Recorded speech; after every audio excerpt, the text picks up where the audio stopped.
सभी बच्चों को मेरा बहुत बहुत प्यार। बच्चों, आज की इस वीडियो के माध्यम से हम अध्ययन करेंगे हमारी हिंदी की पाठ्य पुस्तक आरोह भाग 2 में संकलित और लेखक श्री विष्णु खरे द्वारा रचित पाठ चार्ली चैपलिन यानी हम सब के दूसरे भाग का अध्ययन करेंगे। बच्चों, पहले वीडियो के माध्यम से जिसमें मैंने इसके पहले भाग के बारे में बताया था आपको, इसमें हमने पाठ के बारे में, लेखक के बारे में और इस पाठ में लेखक के द्वारा जो चार्ली चैपलिन के व्यक्तित्व का, उनके कृतित्व का जो वर्णन किया था, उसके शुरुआती जो वर्णन है उसके बारे में हमने पढ़ लिया था। बच्चों, इस स्लाइड से हम शुरू करेंगे उनके व्यक्तिगत जीवन में, व्यक्तिगत जीवन का कैसा रहा और उन्होंने किस प्रकार अपने जीवन में विभिन्न सोपानों को पार किया। तो शुरू करते हैं इस पाठ का अगला वीडियो भाग 2। जीवन के बारे में बात करें, चैपलिन की जो माँ थी वो परित्यक्ता थी, मतलब छोड़ी हुई थी। उनके हस्बैंड ने उनको शादी के बाद छोड़ दिया था और ये सेकेंड क्लास की स्टेज अभिनेत्री थी, थिएटर में काम करने वाली थी। उनके वहाँ पे उनको प्रेम हुआ उनके, लेकिन थोड़े समय बाद उनके पति ने उनको छोड़ दिया। तो अपने इस प्रकार उनके पति के द्वारा छोड़े जाने पर और अन्य कारणों से वो डिप्रेशन में चली गई थी और पागल हो गई थी। तो जो चार्ली चैपलिन है, इन्होंने भयानक गरीबी का और माँ के पागलपन के उस दौर में भी संघर्ष किया और इनको बड़े बड़े पूंजीपतियों ने और जो सामंती लोग थे, जमींदार थे, जो लोग लैंडलॉर्ड्स थे, उन्होंने इनका बहुत अपमान किया। और इन परिस्थितियों ने क्या किया, चार्ली के जीवन में ऐसे जीवन मूल्य विकसित कर दिए जो जब वो फेमस हो गए, करोड़पति हो गए, तब तक वो बने रहे। उन्होंने उन जीवन मूल्यों को नहीं त्यागा।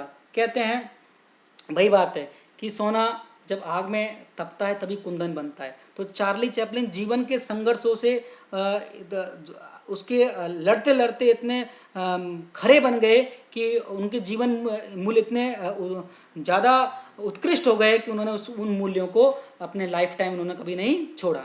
इनकी नानी खाना बदोश थी, एक स्थान पर नहीं रहती थी, घूमती रहती थी, आज यहाँ कल वहाँ। और इनके पिता यहूदी वंशी थे, ज्यूल्स थे। इन सब ने चैपलिन को एक ट्रैम्प कैरेक्टर बना दिया। Tramp means घुमंतु। वे कभी मध्यम वर्गीय, वर्जुआ या उच्च वर्गीय जीवन मूल्य ना अपना सके। मध्यम वर्गीय मतलब मिडिल क्लास, उच्च वर्गीय मतलब हाई क्लास।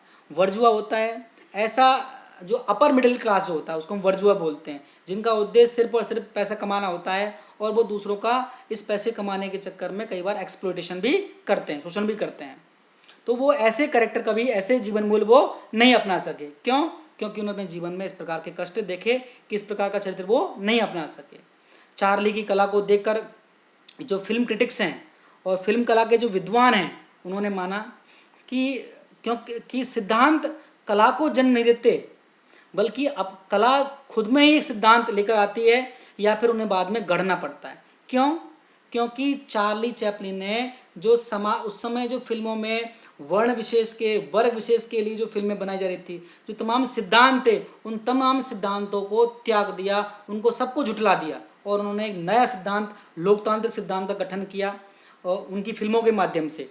क्योंकि उनकी फिल्में किसी वर्ग विशेष से, वर्ण विशेष से संबंधित नहीं थी, सभी वर्गों की रही थी। तो उन्होंने उस समय चल रहे सभी सिद्धांतों को झुठला दिया। देश काल की सीमाओं को लांघते हुए चार्ली सबको अपने से लगते हैं। ऐसा लगता है कि चार्ली के रूप में व्यक्ति स्वयं का अपना जीवन ही जी रहा हो। बच्चों, ये चार्ली चैपलिन की माँ हैं। इनका नाम था हन्ना चैपलिन। जन्म का नाम था इनका हन्ना हैरिएट पेलिंग हिल और इनका थिएटर का नाम था लिली हार्ले। इनका जन्म 6 अगस्त 1865 को हुआ और इनकी मृत्यु 28 अगस्त 1928 को गई। एक अभिनेत्री थी, सेकेंड क्लास दूसरे दर्जे की स्टेज अभिनेत्री थी, गायिका थी और नर्तकी डांसर थी। इन्होंने ब्रिटिश संगीत हॉल में 16 वर्ष की आयु में भी परफॉर्मेंस दी थी। बच्चों, जो चार्ली चैपलिन हैं, दर्शक उनके किरदार में कभी कभी स्वयं को देखते हैं कि उनके जैसे उनकी कहानी सामने घट रही हो, तो कभी अपने परिचित को देखते हैं। अब लेखक पूछता है, कला में बेहतर क्या है? बुद्धि को प्रेरित करने वाली भावना कला में बेहतरीन है या भावना को उकसाने वाली बुद्धि? ये एक वाद विवाद का विषय है। लेकिन चार्ली चैपलिन ने इसमें से भावना को चुना, वो उन्होंने इमोशंस को चुना उन्होंने। इसके दो कारण थे, क्योंकि जब बचपन में जब वो बीमार थे तो उनकी माँ ने उन्हें बाइबल से ईसा मसीह, भगवान जो ईसा मसीह हैं, उनके जीवन के बारे में उनको पढ़ करके सुनाया था। ईसा किस प्रकार सूली चढ़ते हैं, उसके प्रकरण तक जब वो पहुंचते हैं, उस बात तक जब पहुंचते हैं, तब तक माँ और चार्ली दोनों रोने लगते हैं। तो ये इस बात का सबूत है कि उनके मन में भावनाओं का जो उद्गार आया, भावनाओं का जो सैलाब आता है, वो बचपन में उनकी सुनी हुई कहानी है, उनके संघर्ष है, उनके आधार पर था। दूसरी घटना क्या होती है उनके जीवन में कि एक वो भेड़ देखते हैं, पास में उनके घर के पास में कसाई खाना था, बूचर, जहाँ वो जानवरों को मारते काटते थे। वहाँ उन्होंने भेड़ देखी, भेड़ जिसको काटने के लिए लाया गया था। भेड़ किसी प्रकार एक बचकर निकलती है, तो लोग उसे पकड़ने के लिए दौड़ते हैं। तो जब वो पकड़ते हैं तो कई बार फिसलते हैं, कई बार गिरते हैं, और इस प्रकार वो एक अजीब सी स्थिति, लोग उनको देख करके हंसने लगते हैं। अल्टीमेटली उस भेड़ को पकड़ लिया जाता है। तो भेड़ के चेहरे की उस मासूमियत को, मरने की उस तड़प को, उस जो चार्ली चैपलिन ने देखा, वो उनके हृदय को छू गई थी। इस प्रकार की घटनाओं से जो चार्ली चैपलिन ने है, वो स्नेह का, करुणा का और मानवता का पाठ पढ़ा, जो उनकी फिल्मों के माध्यम से उनके चरित्र में दिखाई पड़ता है। बच्चों, ये मैंने दिखाने का प्रयास किया, ये भेड़ है और ये कसाई है, इस भेड़ को मारने का प्रयास कर रहा है, काटने का प्रयास कर रहा है। तो जब इस भेड़ के चेहरे पर क्या, अभी आप अपने आप को उस स्थान पर रख के देखिए, यदि आपको मारने का कोई प्रयास करेगा तो आपके चेहरे पर कैसे, आपके मन किस प्रकार का हो जाएगा, आपके चेहरे पर किस प्रकार की भावनाएं दिखाई पड़ेंगी। तो उन भावनाओं को चार्ली चैपलिन ने बहुत गौर से देखा और अपने हृदय में उन्होंने उसको समाया और उसका अनुभव किया। चार्ली ने अपनी आत्मकथा लिखी, और जिसका हिंदी में टाइटल है मेरी आत्मकथा, और इसका हिंदी में ट्रांसलेट किया सूरज प्रकाश जी ने। उस आत्मकथा में उन्होंने स्वीकार किया है कि इस भेड़ की जो घटना थी, उस घटना से उन्हें करुणा और हास्य तत्वों के सामंजस्य का ज्ञान हुआ कि किस प्रकार करुणा और हास्य को कोऑर्डिनेट किया जाए, आपस में मिलाया जाए, कि लोग उस भेड़ को पकड़ने का प्रयास कर रहे हैं, भेड़ के चेहरे पर करुणा भरी हुई है, उसको देख करके दया आ रही है कि इसको मारने का प्रयास किया जा रहा है। दूसरा, उसको जब लोग पकड़ रहे हैं, कोई गिर रहा है, कोई पड़ रहा है, कोई उल्टा हो रहा है, उसको देख करके हंसी आ रही है। तो दोनों का सामंजस्य किस प्रकार किया जाए, वो उसने उस भेड़ की घटना से सीखा था। भारतीय कला और सौंदर्य शास्त्र का संबंध रस से है। रस हमारे जो भारतीय शास्त्र में बहुत महत्वपूर्ण भूमिका अदा करते हैं। रस क्या होते हैं? किसी काव्य को या किसी साहित्य को पढ़ करके सहृदय के मन में जो आनंद उत्पन्न होता है, वो आनंद ही रस कहलाता है। परंतु करुणा रस का हास्य रस में बदल जाना, जो ऐसे रस सिद्धांत की मांग करता है जो भारतीय परंपराओं में नहीं मिलता। हमारे यहाँ ऐसी कोई घटना, ऐसी कोई लेख नहीं मिलता जहाँ करुणा रस हास्य रस में परिवर्तित हो रहा हो। रामायण काल में, रामायण में और महाभारत में जो हास्य आपको दिखाई पड़ता है, वो हास्य दूसरों पर है, खुद पर नहीं है, पर संताप से प्रेरित है। पर संताप मतलब दूसरों के कष्ट से आप हंस रहे हो। लेकिन करुणा जो होती है, और जो करुणा जो भाव था, रस था, वो अच्छे मनुष्य हैं या कभी कभी दुष्टों के लिए ये दिखाई पड़ता था हमारे जो साहित्यों में। लेकिन जो हास्य रस के साथ करुणा का सम्मेल कभी नहीं हमने देखा था। अपने ऊपर हंसना और दूसरों में भी ऐसा ही मादा, ऐसी शक्ति, ऐसी योग्यता उत्पन्न करना, कि जो ऐसी जो शक्ति है, वो भारतीय विदूषक जो होते हैं, विदूषक मीन्स जो जोकर होते हैं, वो ऐसी हमको योग्यता हमारे जोकरों में दिखाई नहीं पड़ती, जो कि चार्ली चैपलिन ने इस कमी को पूरा किया। संसार भर के लोग इसी बात के कारण ही लोग उसको पसंद करते हैं उन्हें, कि करुणा रस के साथ उन्होंने हास्य रस को मिलाया है। लोग उनको देखते हैं, वो मुसीबतों से भरा हुआ है, उसके चेहरे पर करुणा है, दया है, क्योंकि वो मुसीबतों से वो हर पल नई नई मुसीबतों में कूदता है, हर पल फंसता है, और लोग उसकी हरकतों को देखकर हंसते हैं। तो कहीं ना कहीं करुणा और हास्य रस का संयोग है। बच्चों, हम बात करें हमारे जो भारतीय विदूषक रहे, ये इस प्रकार अपनी विचित्र वेशभूषा से लोगों को हंसाने का काम कर रहा है। ये राज कपूर जी हैं। मेरा नाम जोकर फिल्म का ये आपको सीन दिखाने का प्रयास किया है। ये गाने जीना यहाँ मरना, यह एक गाना था इनका। तो विदूषक क्या होते हैं? भारतीय नाटकों में एक हंसाने वाला पात्र होता है, कैरेक्टर। मंच पर उसके आते ही उसकी वेशभूषा को देख करके, उसके हाव भाव को देख करके हास्य से भरा हुआ माहौल बन जाता है। वे स्वयं अपना और अपने परिवेश का मजाक उड़ाते हैं, अपने ऊपर हंसते हैं। उनके कथन, उनके जो बोल हैं, उनकी जो बातें हैं, वो हास्य को जन्म देते हैं। दूसरे, उनमें कटु सत्य का भी पुट होता है। कई बार वो हास्य के माध्यम से समाज की नंगी वास्तविकता को भी सामने रखते हैं। बच्चों, ये चार्ली चैपलिन का भारतीयकरण करने का जो काम किया, सबसे पहले राज कपूर जी ने किया था।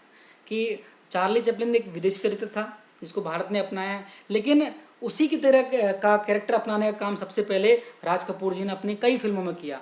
आवारा, श्री 420, मेरा नाम जोकर। इसके बाद और भी लोग हुए जिन्होंने इसको अपनाया। इसको कहते हैं हम भारतीय की चार्ली चैपलिन का भारतीयकरण। भारत में चार्ली चैपलिन को व्यापक रूप से स्वीकार कर लिया गया, खुले दिल से, खुले मन से, और पूरे संपूर्ण भारत में स्वीकार किया गया। हास्य कब करुणा में बदल जाएगा और करुणा कब हास्य में बदल जाएगी, इससे पारंपरिक या सैद्धांतिक रूप से अपरिचित भारतीय जनता ने उस फिनोमिनन को इस तरह स्वीकार किया जैसे बतख पानी को स्वीकार करती है। कहने का भाव ये है कि इससे पहले हमारे यहाँ करुण रस का हास्य में और हास्य का करुण रस में परिवर्तन करते ना कोई रंगमंच के कोई नाटक हुआ करते थे, ना कोई लेख हुआ करते थे, ना कोई फिल्मों में इस प्रकार के सीन हुआ करते थे। लेकिन जब भारतीयों ने देखा इस बात को, हालांकि वो हमारी संस्कृति का हिस्सा नहीं है, फिर भी लोगों ने उसको खुले दिल से स्वीकार किया। इस नए फिनोमिनन को, नए जो तथ्य को, नई बात को भी उन्होंने खुले दिल से स्वीकार किया। उसी प्रकार जैसे बतख पानी को स्वीकार करती है। ये इस बात का प्रमाण है कि कला सार्वजनिक है, किसी एक की नहीं है, व्यक्तिगत नहीं है, पब्लिक के लिए बनी है। यहाँ किसी व्यक्ति को परिस्थितियों के अनुसार चार्ली या तो बच्चन दिखाई पड़ते हैं या दिलीप कुमार दिखाई पड़ते हैं। कई बार मजाक में को हम लोग कमेंट कर देते हैं कि आप बच्चन लग रहे हो, या आप तो बच्चन हो या दिलीप कुमार हो। बच्चन अमिताभ बच्चन के लिए है, यहाँ प्रयुक्त किया गया है। तो ये क्या है? सब ये समाज के नायक हैं जिनको देख करके आम जनता उनसे प्रेरणा प्राप्त करती है। तो यहाँ जब हमारे देश के लोगों ने अमिताभ बच्चन, दिलीप कुमार, देवानंद जैसे लोगों को नायक के रूप में स्वीकार किया, तो हमने खुले दिल से चार्ली चैपलिन को भी नायक के रूप में स्वीकार किया है। वो यहाँ हर व्यक्ति कभी न कभी अपने आप को विदूषक समझता है, जोकर समझता है। मनुष्य खुद ईश्वर या नियति मीन्स विधाता का, भाग्य का विदूषक है, क्लाउन है या जोकर है। जो कहते हैं कि हम इंसान हैं, ऊपर के जो विधाता है उसके हाथ की कठपुतली हैं, वो धागा खींचता है और हम मूवमेंट करते रहते हैं।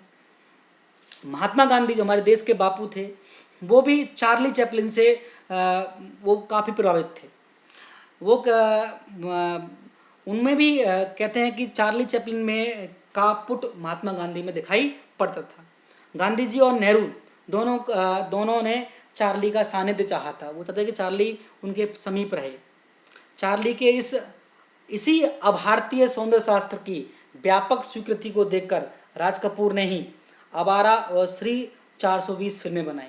उनको लगा कि जब ये नॉन इंडियन होते हुए भी लोग इसको स्वीकार रहे हैं, तो मैं तो इंडियन हूँ, तो मुझे लोग ज़्यादा स्वीकार करेंगे कि हम इंडियन लोग हैं। और मैं अगर चार्ली चैपलिन जैसी घटनाएं फिल्मों के माध्यम से लोगों को दिखाऊं तो लोग ज़्यादा स्वीकार करेंगे, और इससे मेरी फिल्में और ज़्यादा धन कमाएंगी और मैं समाज को ज़्यादा संदेश देने का प्रयास करूँगा। इससे पहले फिल्मी नायकों पर हंसने या नायकों के स्वयं पर हंसने की परंपरा नहीं थी। नायक सार्वभौम शक्तिशाली हुआ करता था। वो कभी किसी मुसीबत में फंसने वाली बात तो होती ही नहीं थी, और अगर मुसीबत में फंस भी गया तो वो अपने आप पर कभी नहीं हंसता था। ठीक है, तो इन्होंने राज कपूर जी ने ये सबसे पहले ये चार्ली चैपलिन का भारतीयकरण किया। चार्ली चैपलिन स्वयं विदेशी थे, तो इन्होंने सोचा कि राज कपूर जी ने कि मैं इसको अपने देश के कैरेक्टर के माध्यम से पेश करूं। बच्चों, ये चार्ली चैपलिन जी हैं और ये महात्मा गांधी जी। गांधी जी और चार्ली चैपलिन ये उस समय की छवि है जब ये डॉक्टर कटियाल के निवास स्थान पर कैनिंग टाउन में 22 सितंबर 1931 को इनकी मुलाकात हुई थी। तब का ये दृश्य है। तो कहीं ना कहीं महात्मा गांधी अपने आप में इन चार्ली चैपलिन का पुट देखते थे, क्योंकि महात्मा गांधी ने अपने जीवन में काफ़ी मुसीबतों का सामना किया, हमारे देश को आज़ादी दिलाई, काफ़ी कष्टों को सहन किया, फिर भी वो अपने आप को संभाले रहे। बच्चों, ये आपको दिखाने का प्रयास कर रहा हूँ, ये फिल्म श्री 420 फिल्म का सीन है, जहाँ ये राज कपूर जी हैं, इन्होंने चार्ली चैपलिन का लुक लिया हुआ है। और इससे दोनों, इसमें ये चार्ली चैपलिन है और ये राज कपूर हैं, दोनों में काफ़ी समानता दिखाई पड़ रही है। इन्होंने भी काफ़ी ट्रैम्प किस्म के किरदार निभाए, आवारा किस्म के। तो राज कपूर ने अपनी फिल्म का नाम ही आवारा रख दिया, इसको इंग्लिश में ट्रैम्प बोलते हैं। दोनों अपने आप को, तो राज कपूर ने इनका भारतीकरण किया, भारतीय चरित्र के माध्यम से प्रस्तुत किया। चार्ली की फिल्मों में भाषा का इस्तेमाल नहीं होता, मूक फिल्में होती हैं, गूंगी फिल्में, इनमें मानवीय स्वरूप अधिक है और सार्वभौमिकता सर्वाधिक है। सार्वभौमिकता, सबके लिए बनी है फिल्में, किसी व्यक्तिगत नहीं है, किसी वर्ग विशेष या वर्ण विशेष से संबंधित नहीं है। चार्ली सदैव चिर युवा दिखते हैं, हमेशा जवान दिखते हैं, वे किसी भी संस्कृति को विदेशी नहीं लगते, सबको अपने से लगते हैं। चार्ली में सबको अपना स्वरूप दिखता है। इसी प्रकार उनमें हम सब बनने की अद्भुत क्षमता है कि वो हम सभी का चरित्र अपना सकते हैं। मैं बच्चों आपको पहले ही बताया कि जब हम फिल्में देखते हैं, फिल्में हमको प्रभावित क्यों करती हैं, क्योंकि फिल्में में कहीं ना कहीं हम अपने आप को उसमें देखने का प्रयास करते हैं, और जब हम फिल्मों से अपने आप को अटैच कर लेते हैं तो तभी हमको वो फिल्म सफल मानी जाती है। तो इस मायने से देखा जाए तो चार्ली चैपलिन की फिल्में में सभी व्यक्ति अपना चरित्र खोजते हैं और वो कहीं ना कहीं उनको अपनी कहानी लगती है। भारत में होली के त्यौहार को छोड़कर स्वयं अपने आप पर हंसने या स्वयं को जानबूझते हास्यास्पद हंसी का पात्र बना डालने की परंपरा नहीं है। हाँ, होली पे हम जरूर अपने आप को विभिन्न प्रकार से अपने ऊपर हंसते हैं या अपने आप को इस प्रकार का पात्र बनाते हैं, लोग हमको देखकर हंसें, लेकिन सिर्फ होली के दिन ही, तभी तो कहते हैं बुरा ना मानो होली है। लेकिन सामान्य रूप से ऐसी परंपरा हमारे देश में नहीं है। नगरीय लोग, नगर में रहने वाले लोग तो अपने पर हंसने की सोच भी नहीं सकते। चार्ली स्वयं पर सबसे ज़्यादा तब हंसता है जब वह सबको गर्वोन्मत्त, गर्व से मस्त, आत्मविश्वास से युक्त, सफलता, सभ्यता, संस्कृति या समृद्धि की प्रतिमूर्ति और दूसरों से ज़्यादा शक्तिशाली और श्रेष्ठ दिखलाता है, तो अपने आप पर वो हंसता है कि मैं आप सबसे श्रेष्ठ इसलिए हूँ क्योंकि मैं मुसीबतों में फंसा हूँ, फिर भी हंस रहा हूँ, फिर भी सब कुछ कर रहा हूँ और सब मुसीबतों को बड़ी धैर्य के साथ में मैं सामना कर रहा हूँ। उसका रोमांस पंक्चर हो जाता है, महानतम क्षणों में भी वह अपमानित होना जानता है, उसके पात्र लाचार दिखते हुए भी विजयी बन जाते हैं। वो छोटी छोटी घटनाओं से अपने आप को अंततः वो हर फिल्म में आपको हर एक सीन में वो मुसीबत में पड़ता हुआ दिखाई पड़ेगा, और यही उसके बहुत बड़ी चीज़ है इसकी वाली, इसी कारण लोग देखते हैं उसको। मुसीबतों में पड़ता है, बाद में उनसे विजयी भी हो जाता है और अपनी हरकतों से वो दर्शकों को मनोरंजित करता है। बच्चों, राज कपूर के बाद ये चरित्र इतना फेमस हुआ कि दिलीप कुमार ने लीडर और गोफी और इन फिल्मों में उनके चरित्र निभाए। चार्ली चैपलिन जैसे रूप उन्होंने लिया। अमिताभ बच्चन ने अमर अकबर एंथोनी पिक्चर में लिया था। श्रीदेवी ने मिस्टर इंडिया में लिया था। जैसे आपको ये जो सीन आपको दिख रहा है, ये मिस्टर इंडिया का सीन है जिसमें श्रीदेवी ने चार्ली चैपलिन का रूप ले रखा है। और ये जो सीन है ये ट्रैम्प टाइप का, आवारा टाइप का, ये अमर अकबर एंथोनी मूवी में अमिताभ बच्चन ने लिया था। और ये जो सीन है देवानंद का है, ये इन्होंने अपनी जो फिल्मों के माध्यम से आवारा किस्म की भूमिकाएं जो निभाई थी इन्होंने। और ये दिलीप कुमार का है, ये लीडर फिल्म का सीन है आपको। तो बच्चों, इसमें अब लेखक इस बात को समाप्त करने के लिए कहता है कि मूलतः बेसिकली ओरिजिनली हम सभी चार्ली चैपलिन हैं, क्योंकि हम सुपरमैन नहीं हैं, हमें कमियां हैं। सत्ता, शक्ति, बुद्धिमत्ता, प्रेम और पैसे के चरमोत्कर्ष में जब हमको सब कुछ मिल जाता है, उसके उफान पे हम जब होते हैं, पीक पॉइंट पे होते हैं, और जब हम आईना देखते हैं तो हमारा चेहरा चार्ली चार्ली हो जाता है। यहाँ चेहरा चार्ली चार्ली होने से मतलब है चेहरा खुश हो जाता है, प्रसन्न हो जाता है। और कई बार हम चार्ली चार्ली हो जाना, कई बार हम दुखी भी जाते हैं, क्योंकि हमें अपने आप अपनी सूरत देख करके कई बार लगता है कि हम सत्ता, शक्ति और बुद्धि के नशे में कई बार हम बुरा भी कर जाते हैं। लेकिन अधिकतर हम जो भारतीय लोग हैं अधिकतर जब अपने आप को देखते हैं तो हम हर पल अपने जीवन के प्रत्येक क्षण में कभी न कभी हम मुसीबतों में घिरते हैं और उनसे हम जुझारूपन से लड़ते हैं और विजय प्राप्त करते हैं। ठीक उसी प्रकार जिस प्रकार चार्ली चैपलिन अपनी हर मूवी में इस प्रकार वो दिखाता है कि वो हर क्षण मुसीबतों में पड़ता है और विजय ही होता है। बच्चों, ये जो पाठ है इसमें से आपको पता है, आपको मैंने एक प्रश्न तो जो कई बार CBSE में पूछा जा चुका है कि चार्ली चैपलिन ने वर्ग विशेष वर्ण विशेष के बंधन तोड़े हैं। बताया आपको कि चार्ली की फिल्में किसी वर्ग और वर्ण विशेष से संबंधित नहीं, जैसी पहले हुआ करती थी। इन्होंने जो फिल्में बनाई वो लोकतांत्रिक फिल्में हैं, जनता के लिए फिल्में बनाई। ठीक है, तो एक क्वेश्चन तो ये बनता है। दूसरा इसमें आता है कि चार्ली चैपलिन के बारे में अभी तक सब कुछ बहुत कुछ कहना बाकी है। क्यों कहना बाकी है? कि उन्होंने इतना सब कुछ किया है दुनिया के लिए कि उसको हम गिन नहीं सकते। दूसरा, उनके अभी व्यक्तित्व का ऐसे पहलू हैं जो दर्शकों के सामने आने बाकी हैं। उनकी ऐसी फिल्में भी हैं जो अभी तक रिलीज नहीं हो पाई हैं, जिससे उनके जो अभिनय की जो पराकाष्ठा है वो भी हम देख नहीं पाए हैं। इसी प्रकार एक क्वेश्चन आता है इसमें कि चार्ली चैपलिन का भारतीयकरण वो क्या है? कि चार्ली चैपलिन एक विदेशी चरित्र है, फिर भी जो भारत के दर्शकों ने उसको खुले दिल से स्वीकार किया। तो राज कपूर ने सबसे पहले ये कार्य किया कि चार्ली चैपलिन जैसे चरित्र को स्वयं पर्दे पर प्रस्तुत किया, उसका भारतीयकरण किया, भारतीय व्यक्ति के माध्यम से उस चरित्र को जनता के सामने प्रस्तुत किया। बच्चों, इसके बाद इसमें जो सबसे इम्पोर्टेंट बात है कि करुण और हास्य रस का संयोग वो भारत में पहले नहीं पाया जाता था। वो तो ये बड़ी बात है कि करुण और हास्य रस क्या होते हैं। दया, कि जब व्यक्ति मुसीबत में है और उसको देख करके, उसकी अदाओं को देख करके, अभिनय को देख करके हम हंसने लग जाए, हास्य उत्पन्न हो जाए। तो ये वाली जो गुण है ये चार्ली चैपलिन की USP है, बहुत महत्वपूर्ण इनके गुण हैं, उनकी फिल्मों की विशेषता हैं। बच्चों, इस वीडियो के माध्यम से जो मैंने इस पाठ को आपको समझाने का प्रयास किया है, उम्मीद है आपको ये अध्याय समझ में आया होगा। चार्ली चैपलिन के व्यक्तित्व के बारे में आप